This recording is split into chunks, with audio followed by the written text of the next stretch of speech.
situation. I didn't order no package. I bet it's our Baxter robot. Robot, like a Terminator? Get it out. No, it's not like the Terminator. It's a robot to help us in everyday life. Well, in that case, get it out. Well, I'll go get the package if you're so scared. Hi there. Ah, robot, get away, get away. Don't worry, James. He's here to help. I'm getting out of here. On the way, James slips and falls. Ah, my back. Don't worry, sir. I've called the ambulance and help is on the way. James has sprained his back. The doctor is coming to the house.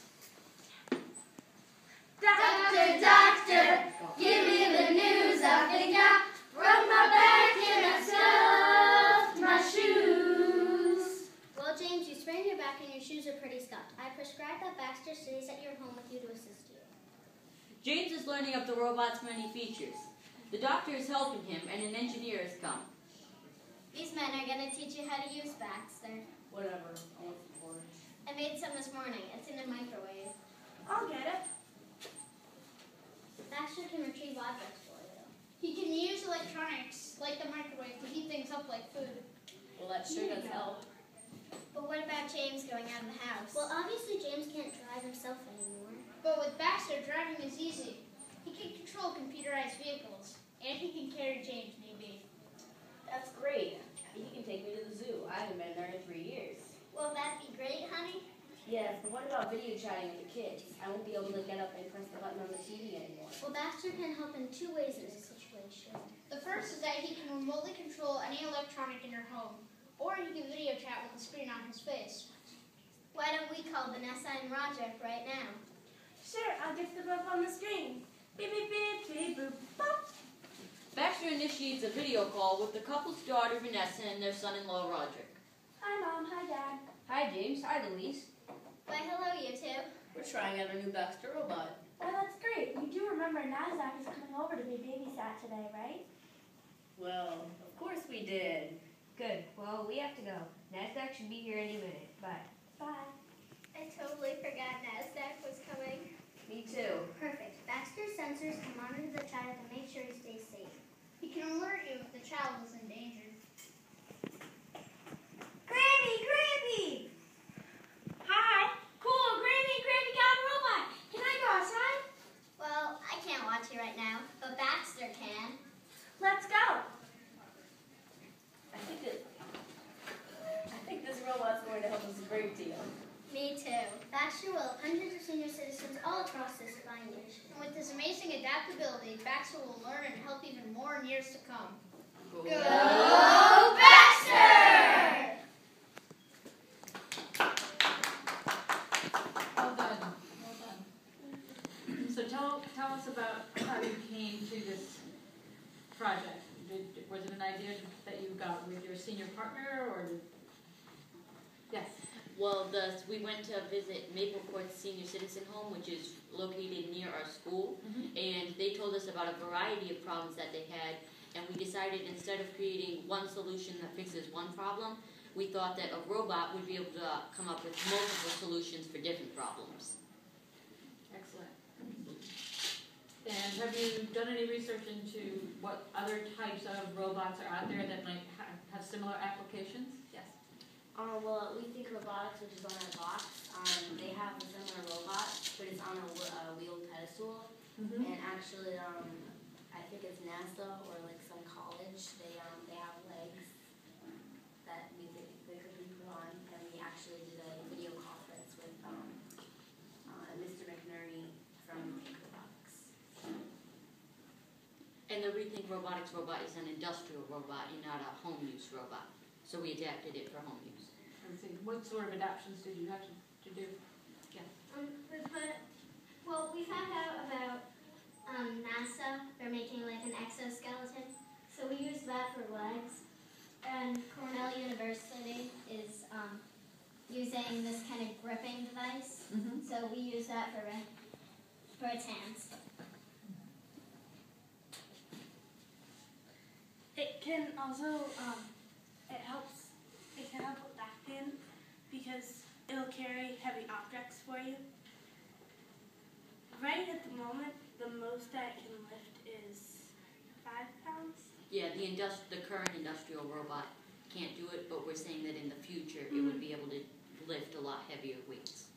Because maybe it would have more weight here, or better Hydraulic arms or something? yeah. What was the most surprising thing you learned when you met with your senior buddy and were going through this process? Yes. Even though they live in a living complex with other people, they still get lonely. Because even though they live, the place that we went to, they're sort of like almost like a trailer home, different places like in a field, but they still meet in like one building. But they were still lonely, even though they were there with all those other people. Interesting. Anyone else?